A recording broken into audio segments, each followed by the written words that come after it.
Olá, seja bem-vindo ao meu canal, onde aqui as histórias nunca deveriam ser contadas.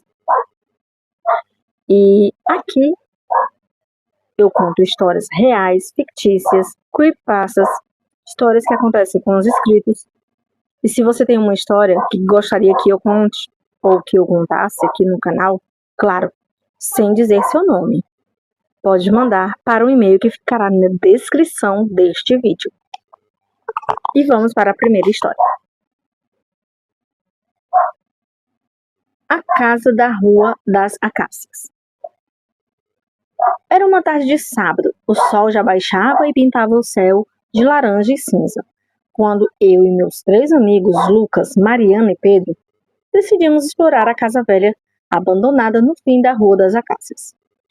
Todos na cidade diziam que ali morava algo que não era humano, que quem entrava nunca mais saía o mesmo, ou nem voltava. Mas éramos jovens, cheios de coragem e curiosidade. E achávamos que eram só histórias para assustar as crianças. A casa era grande, de madeira escura e telhado alto, com janelas que pareciam olhos vazios nos observando, do portão enferrujado. Um mato alto crescia ao redor, como se a própria natureza tentasse escondê-la do mundo. Vocês têm certeza disso?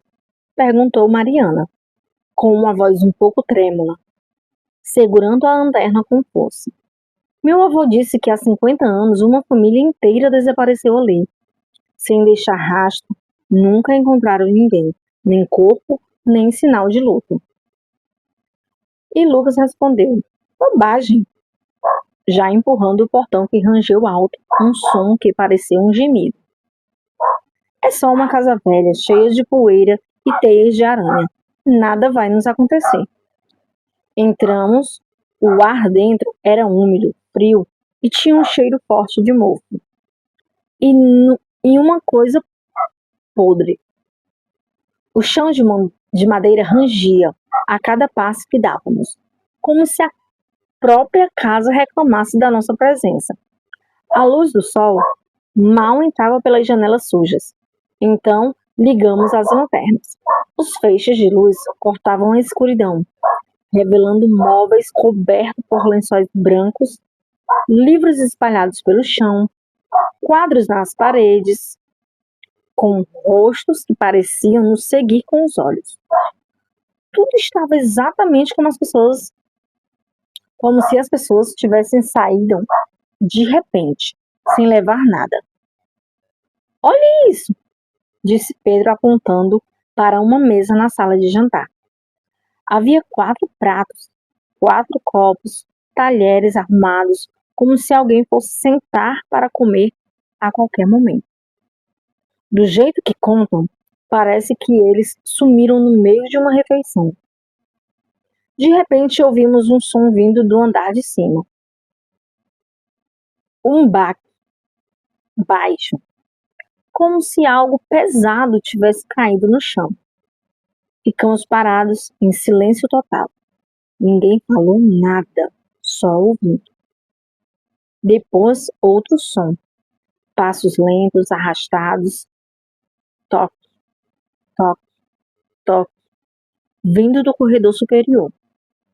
É só um rato ou uma madeira se movendo por causa do frio, disse Lucas. Mas sua voz não era mais tão confiante quanto antes. Vamos embora, por favor, pediu Mariana, se aproximando de mim. Eu não gosto disso. Espera, vamos dar só uma olhadinha lá em cima, insistiu Lucas, já subindo a escada devagar. Nós o seguimos, mesmo com o coração batendo forte no peito. Os passos continuavam, agora mais próximos, como se estivesse esperando por nós no topo da escada. Quando chegamos ao corredor de cima, os passos pararam. Mas o ar ficou ainda mais gelado, tão frio que conseguíamos ver a nossa própria respiração saindo em nuvens brancas. Havia 4 portas fechadas, uma de cada lado do corredor. E no fim, uma porta maior de madeira maciça, com uma maçaneta de ferro enferrujado.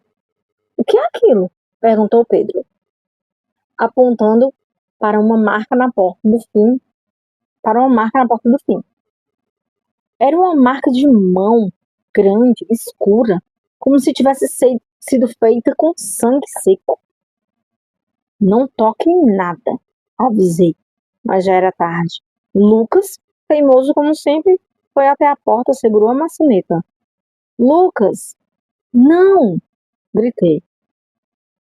Ele virou a maçaneta devagar, a porta abriu com um rangido longo e dolorido, que ecoou por toda a casa. A escuridão era tão densa que as lanternas mal conseguiam iluminar 1 metro à frente. Mas então vimos.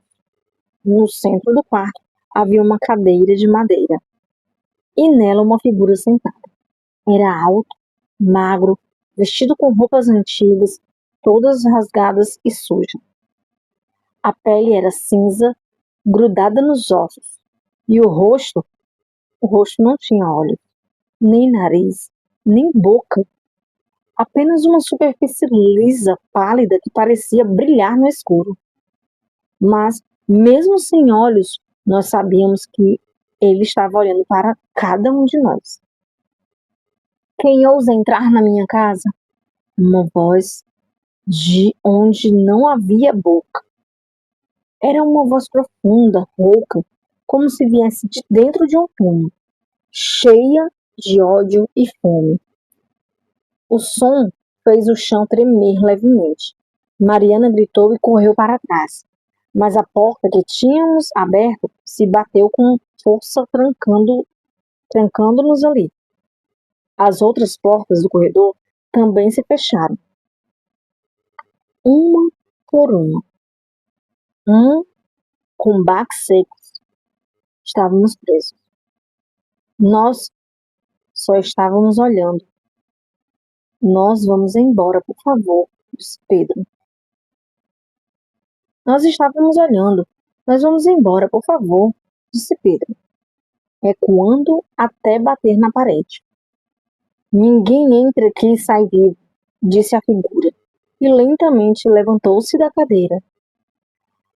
Era ainda mais alto do que parecia, quase tocando o teto com a cabeça. Os braços eram longos, finos, com dedos que terminavam em garras afiadas. Há 50 anos eu recebi uma família aqui, e agora recebo vocês. Ele deu um passo à frente. O chão rangeu. Nós corrimos para o lado oposto, procurando qualquer saída, qualquer janela, mas todas estavam fechadas, cobertas por tábuas que pareciam ter crescido junto com as paredes. Lucas tentou abrir a porta que tínhamos entrado, empurrou, chutou, mas não mexeu nem 1 milímetro. Separem-se, gritei. Ele não pode pegar todos de uma vez. Corremos para lados diferentes. Eu fui para o canto, Mariana e Pedro para outro. Lucas ficou perto da escada. A figura se movia devagar. Mas cada passo que dávamos parecia estar mais perto, como se teletransportasse. Ele foi até Lucas primeiro. O menino tentou correr, mas a criatura esticou os braços longos e segurou-o pelo pescoço, levantando-o no ar. Lucas tentou gritar, mas nenhum som saiu. Seus olhos se arregalaram de pavor. Então ele desapareceu. Simplesmente sumiu, virando uma fumaça escura que foi sugada para dentro do corpo da criatura. Lucas! Gritamos. Mariana e Pedro ao mesmo tempo. A figura virou-se para nós. A superfície lisa do rosto pareceu se mexer, como se estivesse sorrindo. Agia com calma. Sabia que não tínhamos para onde ir. Foi então que percebi.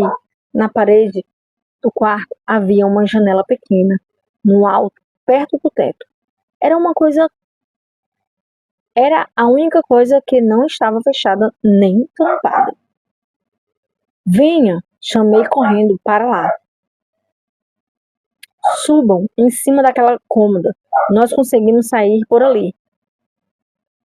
Pedro ajudou Mariana a subir e eu fui o último. A criatura vinha atrás, cada vez mais rápido, os braços se esticando cada vez mais, querendo nos alcançar. Quando Mariana já estava do lado de fora da janela e Pedro já estava saindo, eu virei a cabeça um segundo. A figura estava bem perto, a mão com as garras quase tocando meu pé. Vocês serão meus mais cedo ou mais tarde, sussurrou a voz dentro da minha cabeça, tão forte que doeu os ouvidos. Eu pulei para fora da janela, caí na grama, alta do lado de fora, me ralando todo, mas não liguei. Nós três corremos o mais rápido que podíamos, sem olhar para trás, sem parar, até chegarmos na rua principal, onde havia luz e casas de outras pessoas. Quando finalmente paramos, ofegantes, suado, com o coração disparado, olhamos para um para o outro e estávamos vivos. Mas Lucas tinha ficado lá. E pior, quando olhei para a casa, ao longe na janela de onde tínhamos saído, havia 4 figuras paradas. 4. E uma delas parecia ser Lucas, olhando para nós, com o rosto vazio, sem olhos, sem boca, igual a criatura que havíamos encontrado. Nunca mais voltamos lá. Nunca mais falamos sobre isso com ninguém, pois ninguém acreditaria. Mas todas as noites, quando o sol se põe e a escuridão chega, eu ouço bem baixinho, dentro do meu quarto, os passos lentos e arrastados. Toque, toque, toque. E eu sei que eles estão esperando que eu volte para completar o número que falta.